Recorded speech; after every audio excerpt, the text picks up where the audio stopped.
지금부터 내가 해주는 얘기 들어주겠니? 할렐루야. 12월 2일 화요일 새벽입니다. 주께와 엎드려 찬양하겠습니다. 주께와 엎드려 경배드립니다. 주 계신 곳엔 기쁨 가득, 무엇과도 누구와도 바꿀 수 없네. 예배 드림이 기쁨 됩니다. 주께와 엎드려 경배 드립니다. 주 계신 곳엔 기쁨 가득, 무엇과도 누구와도 바꿀 수 없네. 예배 드림이 기쁨 됩니다.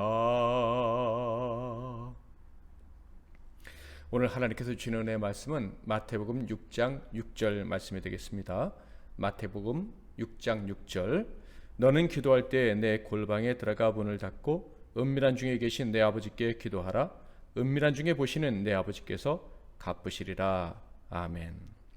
오늘은 은밀한 경건이라는 제목으로 하나님 말씀을 상고하겠습니다. 예수님의 첫 번째 설교는 산상수훈이라고 불리는 설교입니다. 마태복음 5장부터 7장까지에 기록되어져 있죠. 예수님은 이 설교를 시작하시면서 이 말씀을 듣고 행할 수 있는 사람들을 먼저 구별하셨습니다. 그들은 누구냐 하면 무리 중에서 특별히 구별된 제자들이었습니다.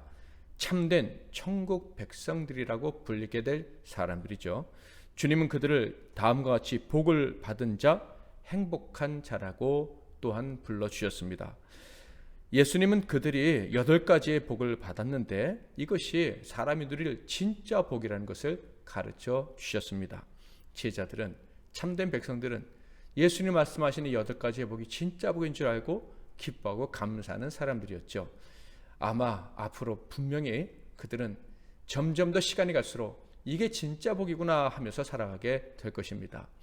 그렇다면 그들이 받은 복 8가지는 어떤 것이었습니까? 심령이 가난한 행복, 애통할 수 있는 행복, 온유한 마음으로 살아갈 수 있는 행복, 의에 줄이고 목마른 행복, 긍휼히 여길 수 있는 행복, 마음이 청결하게 살아갈 수 있는 행복, 화평케 하는 행복, 의를 위해서 박해를 받을 수 있는 행복이었습니다.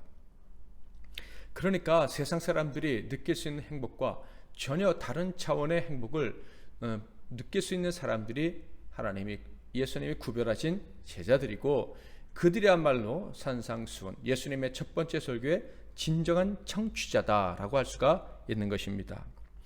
예수님께서 특별히 부르신 자들을 행복자라고 하셨는데요, 너희들은 복을 받아 행복한 사람들이다 라고 하셨는데 이것은 절대 이상한 일이 아니죠.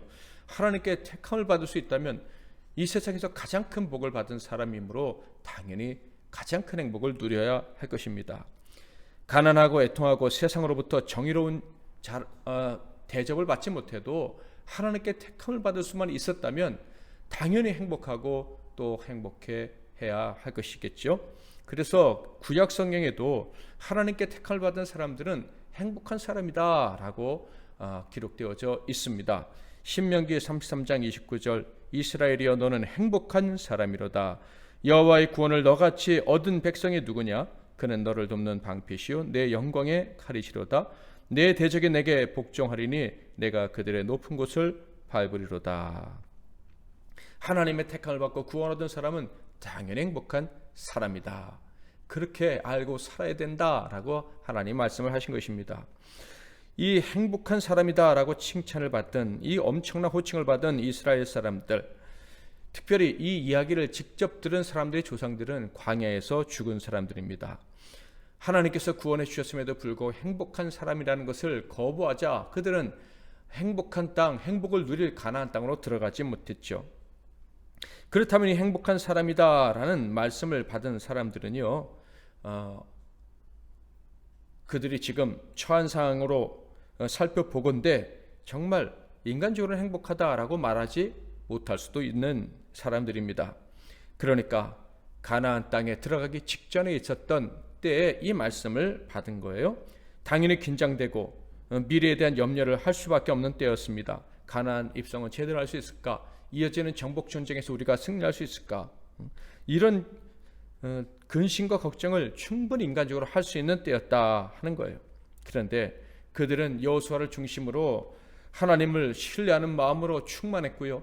그래서 순종할 마음으로 가득 차 있었습니다.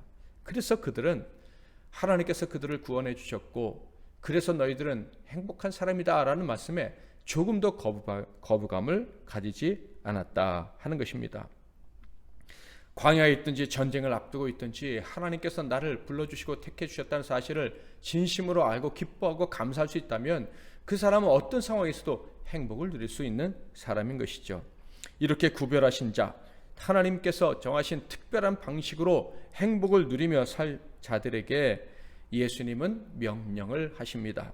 그것은 명령이라고 할 수도 있겠고 아주 특별한 선언이라고 할 수도 있겠습니다. 마태복음 5장 13절 14절 너희는 세상의 소금이니 소금이 만일 그 맛을 잃으며 무엇으로 짜게 하리요 후에는 아무 쓸데없어 다만 밖에 버려져 사람에게 밟힐 뿐이니라.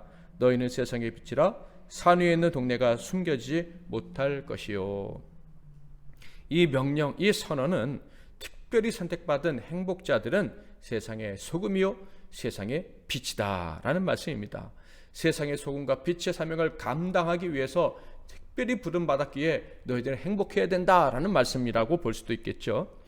이 사람들은요, 이 세상 사람들 가운데 들어가서 영향력을 행사해야 될 사명을 받은 것입니다.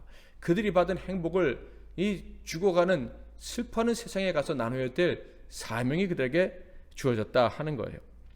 그들은 세상의 빛으로 살아야 합니다. 세상의 소금으로 살아야 됩니다. 특별히 세상의 빛으로 살아야 한다고 하실 때 그들은 보이지 않는 곳이 아닌 누구라도 볼 수 있는 등경 위에 있어야 된다라고 말씀을 하셨죠. 자, 그런데 여기에서 아주 중요한 조건이 하나 있습니다. 사람들이 등불을 보고 길을 찾았을 때 그래서 기뻐할 때 그 영광을 하나님께 돌려드려야 한다라는 조건입니다.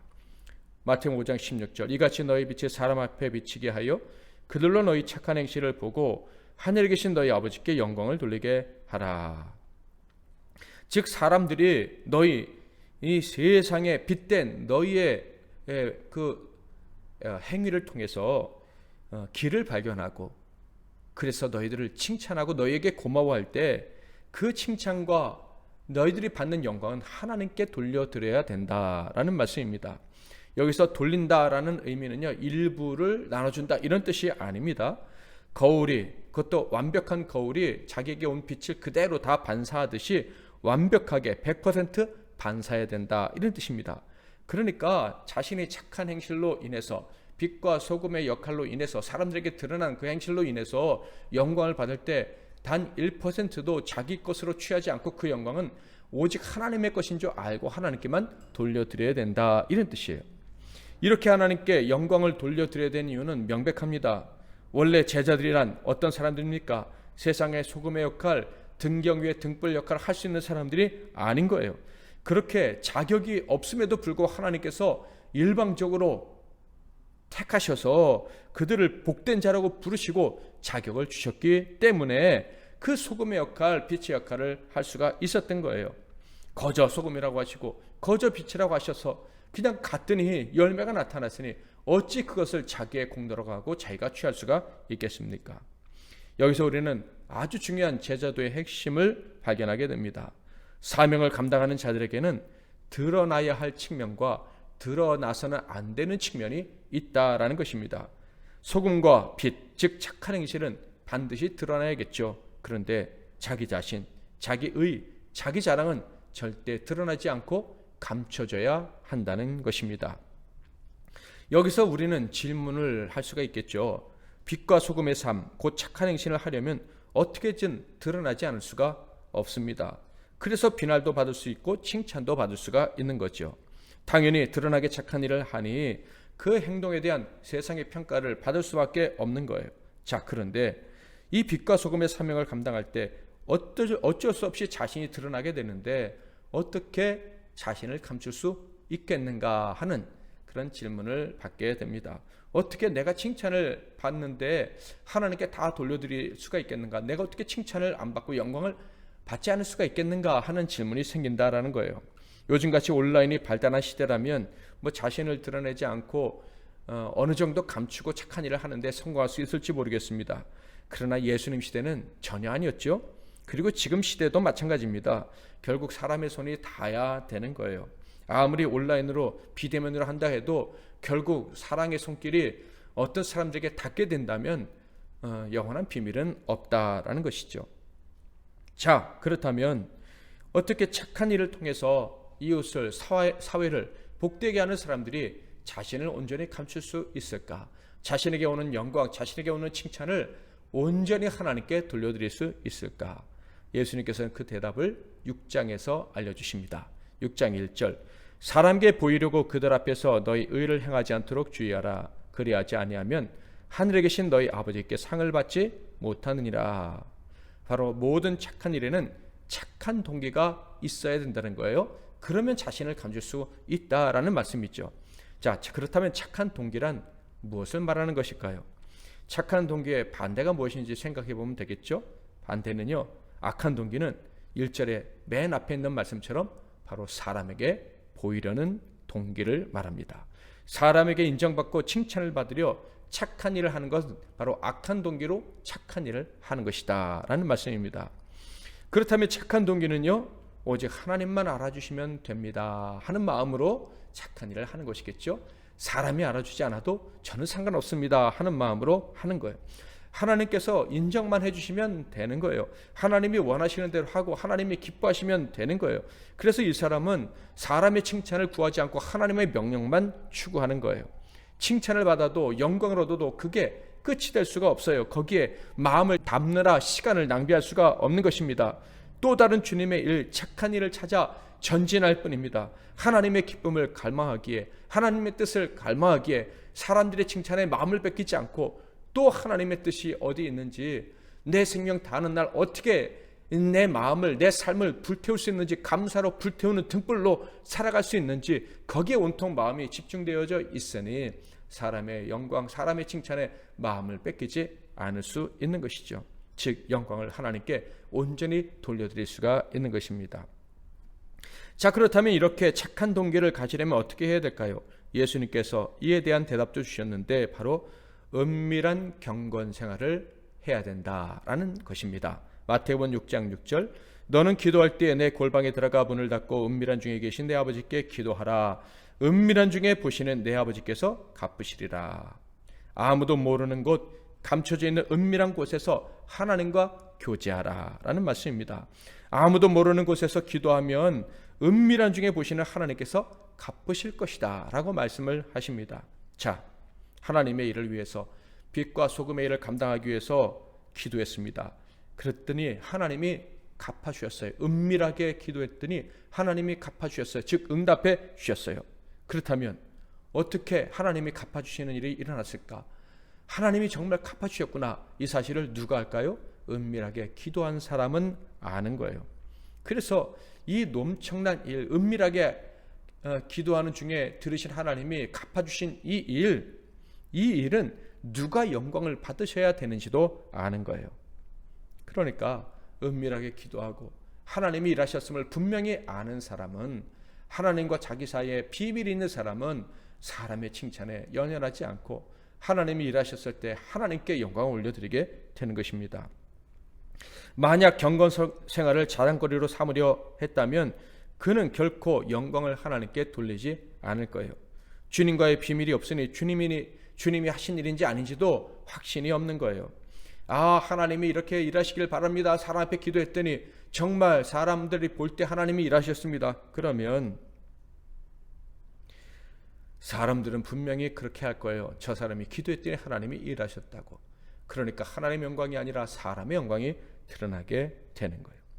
공동체가 함께 기도하는 것도 물론 중요합니다. 그러나 우리 성도는 각자 하나님 앞에서 은밀하게 기도하고 하나님과 비밀을 공유하는 것 역시 너무나도 중요하다는 사실을 꼭 기억하고 살아야 할 것입니다.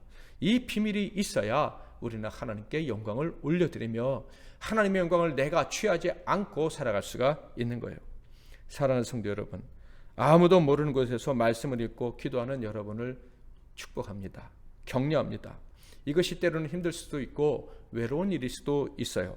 아무도 알아주지 않는 일을 내가 하고 있구나, 헛된 일을 하는 것 아닌가 하는 생각이 들 수도 있어요. 그러나 참맛을 알게 된다면 내가 은밀한 중에 기도한 일에 대해서 하나님이 갚아주시는구나 하는 것을 깨닫게 된다면 하나님과 은밀하게 기도하는, 하나님과 갖는 그 은밀한 경건 시간이 얼마나 귀한지, 그것이 얼마나 만난 시간인지를 깨닫게 될 것입니다.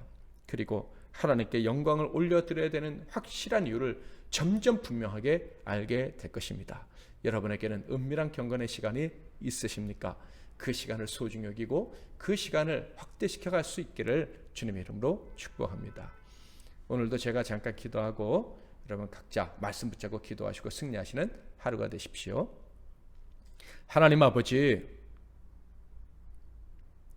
우리 성도들이 정말 진실된 하나님의 자녀라면 하나님과 은밀한 교제의 시간이 있어야 된다는 것을 오늘 말씀을 통해 깨닫습니다.